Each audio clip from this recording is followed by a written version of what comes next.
বন্ধুরা, একটা গুরুত্বপূর্ণ আপডেট নিয়ে হাজির হয়ে গেছি।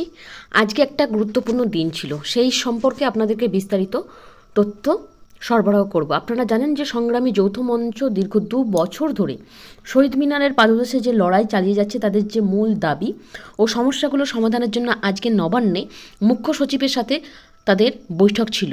ভাস্কর ঘোষ সহ 5 জন নেতৃত্ব নবান্নে পৌঁছে যান এবং সেখানে মুখ্য সচিব উপস্থিত না থাকায় তাদের নিযুক্ত 2 জন আধিকারিকের সাথে প্রায় 1.5 ঘন্টা ব্যাপী বিভিন্ন সমস্যা সমাধানের জন্য তারা এগিয়ে আসেন এবং তাদেরকে আলোচনার পর ডেপুটেশন জমা দেওয়া হয়।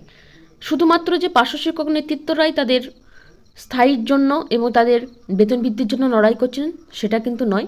এখানে সংগ্রামী যৌথ মঞ্চও কিন্তু পার্শ্ব শিক্ষক থেকে শুরু করে যত রকম অস্থায়ী কর্মচারী শিক্ষক শিক্ষিকা রয়েছেন প্রত্যেকের জন্য তারাও লড়াই করছেন। তাদের এই 5 দফা দাবির মধ্যে একটি গুরুত্বপূর্ণ দাবি হচ্ছে অস্থায়ী শিক্ষক শিক্ষিকাদের স্থায়ীকরণ এবং তাদের সঠিকভাবে বেতন কাঠামো চালু করা। প্রত্যেকটা পয়েন্ট আপনাদেরকে সবিস্তারে জানিয়ে দিচ্ছি।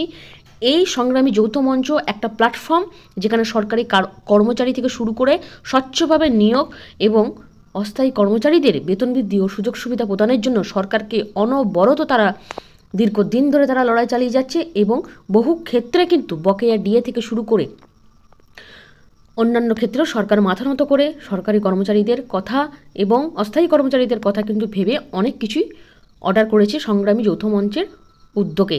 আজকে আপনাদেরকে সেই কয়েকটা গুরুত্বপূর্ণ পয়েন্ট, যেখানে ভাস্করবাবু হচ্ছেন অন্যতম আহ্বায়ক, তার সাথে আরও কয়েকজন নেতৃত্ব মিলে মোট 5 জন গিয়েছিলেন, সমস্ত বিস্তারিত তথ্য আপনাদেরকে সরবরাহ করব আজকের এই ভিডিওটি খুব গুরুত্বপূর্ণ এবং ভিডিওটি আপনারা শেষ পর্যন্ত দেখবেন।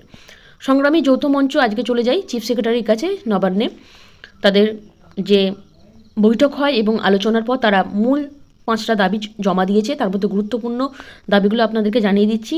আপনারা এর মধ্যে অবশ্যই অবগত আছেন যে মহার্ঘ ভাতা, স্থায়ী নিয়োগ ও অন্যান্য দাবিতে সংগ্রামী যৌথ মঞ্চ 698 দিন ধরে ধর্মতলা শহীদ মিনারের পাদদেশে শান্তিপূর্ণ ধর্ণা অবস্থানে রত।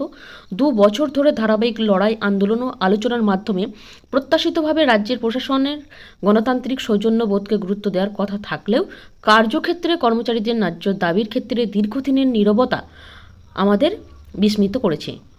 সরকারের দৃষ্টি আকর্ষণে 22 থেকে 24 ডিসেম্বর উচ্চ আদালতের অনুমোদন ক্রমে নবান্নের কাছে মন্দিরতলা বাসস্ট্যান্ডে শান্তিপূর্ণ অবস্থান ও বিক্ষোভ কর্মসূচি পালিত হচ্ছে। আপনারা জানেন নবান্নের 3 দিনের যে প্রোগ্রাম সেটা কিন্তু অলরেডি আজকে তার শেষ দিন।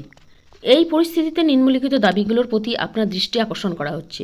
প্রথম দাবি, অন্যতম দাবি, যেটা ছিল মহার্ঘ ভাতা। সর্বভারতীয় ভোগ্যপণ্য সুযোগ AICPI অনুসারে প্রাপ্য দিন থেকে মহার্ঘ ভাতা অর্থাৎ ডিয়ারনেস অ্যালাউন্স অবিলম্বে প্রদান করতে হবে, যেটার সাথে আপনারা জানেন সেন্ট্রাল এবং রাজ্যের সাথে অনেকটা ফারাক রয়ে গেছে।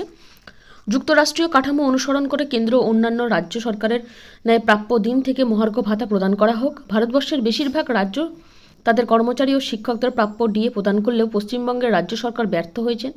দ্রব্যমূল্য বৃদ্ধির ফলে বেতনের কার্যকরী মূল্যের যে ক্ষতি হয় তা পূরণ করার উদ্দেশ্যই হচ্ছে মহার্ঘ ভাতা প্রদান করা হয়। আদর্শ নিয়োগকর্তা হিসাবে সরকার এই দায়িত্ব এড়িয়ে যেতে পারে না।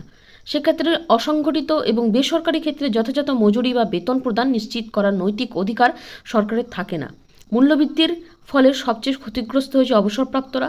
প্রসঙ্গত দিল্লির বঙ্গভবন এবং চেন্নাই ইউথ হোস্টেলে কর্মরত রাজ্য কর্মচারীরা কিন্তু AICPI অনুসারে মহার্ঘ ভাতা পান। এই বৈষম্যের অবসান চাই। তাই আমাদের দাবি AICPI অনুসারে মহার্ঘ ভাতা প্রদানের স্থায়ী আদেশনামা প্রকাশ করতে হবে। এর পাশাপাশি 2 নম্বর পয়েন্ট খুব গুরুত্বপূর্ণ, ডিএ ছাড়াও যেটা রয়েছে, জনগণের কাছে সঠিক সময়ে পরিষেবা পৌঁছে দেওয়ার জন্য কিন্তু সমস্ত শূন্যপদে স্থায়ী নিয়োগ দরকার। অস্থায়ী নিয়োগ শুধু নয়, স্থায়ী নিয়োগ দরকার। স্বচ্ছ নিয়োগ প্রক্রিয়া দরকার, যার মাধ্যমে প্রায় 6 লক্ষ শূন্যপদে স্থায়ী নিয়োগ নিশ্চিত করতে হবে। এবং এখনও পর্যন্ত যে সমস্ত রিক্রুটমেন্টের ক্ষেত্রে নিয়োগ প্রক্রিয়া সম্পূর্ণ হয়ে গেলেও নিয়োগপত্র দেওয়া সম্ভব হয়নি, সেক্ষেত্রে দ্রুততার সাথে এবং স্বচ্ছভাবে নিয়োগপত্র দিতে হবে। এই দাবিটাও জোরালোভাবে রয়েছে। এরপর 3 নম্বর খুব গুরুত্বপূর্ণ বিষয়, অস্থায়ীদের স্থায়ীকরণ। বিভিন্ন সরকারি দপ্তর ও শিক্ষা প্রতিষ্ঠানে যে সমস্ত অস্থায়ী ও অনিয়মিত কর্মচারী ও শিক্ষক শিক্ষিকা আছেন তাদের মধ্যে যারা যোগ্য তাদের দ্রুত স্থায়ীকরণ করতে হবে। সমযোগ্যতায় সমান বেতন সুনিশ্চিত করতে হবে। খুব গুরুত্বপূর্ণ একটি পয়েন্ট, সমযোগ্যতায় সমানভাবে বেতন সুনিশ্চিত করতে হবে এবং সকল প্রকার পেশাগত সুযোগ সুবিধা প্রদান করতে হবে। অবশ্যই আপনারা এর মধ্যে দেখেছেন যে সমস্ত সংগঠন বা যে সমস্ত কর্মচারীরা যৌথ মঞ্চের কাছে গিয়ে তাদের দাবি দাওয়াগুলো পেশ করেছেন, প্রত্যেকেই সফলতার মুখ দেখেছেন। আপনাদের আইসিডিএস কর্মী থেকে শুরু করে প্রত্যেকেই যখনই ভাস্করবাবু থেকে শুরু করে শহীদ মিনারে গিয়ে তাদের সমস্যার কথা জানিয়েছেন, তারা কোনো না কোনোভাবে তাদেরকে সহযোগিতা করেছেন। কোথাও গিয়ে ডেপুটেশন দেওয়া, কোথাও ডিএমের অফিসে যাওয়া, ন্যায্য অধিকারগুলো পাইয়ে দেওয়ার জন্য তাদের যথাসাধ্য তারা কিন্তু চেষ্টা করে থাকেন। আপনারা ইতিমধ্যে যারা এই সংগঠনের সাথে যুক্ত আছেন অবশ্যই আপনারা সেটা জানেন। প্রতিহিংসামূলক বদলি বা ডিটেলমেন্ট যেটা হয়ে থাকে সেটা বাতিল করতে হবে। এই ধরনের বদলির ক্ষেত্রে মানব সম্পদের সুষ্ঠু ব্যবহার করে সরকার কিন্তু ব্যর্থ হচ্ছে। তাই দূরবর্তী স্থানে বদলি করার জন্য যে ভিত্তি সঞ্চার করা হচ্ছে সেই বিষয়গুলো কিন্তু বন্ধ করতে হবে। এরপর যেটা গুরুত্বপূর্ণ বিষয়, আপনারা জানেন যে এসএসসি 2016 নিয়োগ প্রক্রিয়া, সেই নিয়োগ প্রক্রিয়া সম্ভাব্য আগামী 7ই জানুয়ারি তারিখে সুপ্রিম কোর্টের পরবর্তী শুনানিতে স্কুল শিক্ষা দপ্তর ও স্কুল সার্ভিস কমিশনকে বিশেষভাবে প্রয়োজনীয় পদক্ষেপ গ্রহণ করতে হবে। যোগ্য আর অযোগ্য প্রার্থীদের পৃথকীকরণ করার জন্য অবিলম্বে স্কুল সার্ভিস কমিশন ও স্কুল শিক্ষা দপ্তরকে পরবর্তী শুনানিতে এই তালিকা কোর্টে জমা দেওয়ার নির্দেশ দিতে হবে। যোগ্যদের চাকরি বহাল রাখতে হবে। ওয়েস্ট বেঙ্গল এসএসসি ও স্কুল শিক্ষা দপ্তরের তথ্য ও ডকুমেন্টস সংরক্ষণ না করতে পারার দায় যোগ্যদের উপর চাপালে হবে না, এই বিষয়ে কিন্তু তারা সোচ্চার হয়েছে। সুতরাং উপরোক্ত বিষয়গুলো সহানুভূতির সাথে বিবেচনা করে পদক্ষেপ গ্রহণ করার জন্য আবেদন করছে।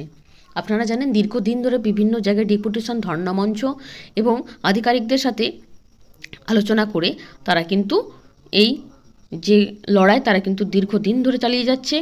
যতদিন না পর্যন্ত পূরণ হচ্ছে এই লড়াই তারা জারি রাখছেন। তা গুরুত্বপূর্ণ বিষয়টা আপনাদের সাথে শেয়ার করে দিলাম। এখানে অস্থায়ী কর্মচারী, শিক্ষক শিক্ষিকা, পার্শ্ব শিক্ষক, এসএসকে এমএসকে প্রত্যেকের কথাই বলা হয়েছে এবং এই সংগঠনের সাথে প্রত্যেকেই ওতপ্রোতভাবে জড়িত এবং দাবি দাওয়াগুলো আদায় করার জন্য প্রত্যেকেই লড়াই করছেন। তো এই গুরুত্বপূর্ণ আপডেটটা আপনাদের সাথে এখন শেয়ার করে দিলাম। পরবর্তী ভিডিওতে আরও গুরুত্বপূর্ণ আপডেট নিয়ে আসছি। এখনকার মতো এইটুকু। ভিডিওটা দেখার জন্য ধন্যবাদ।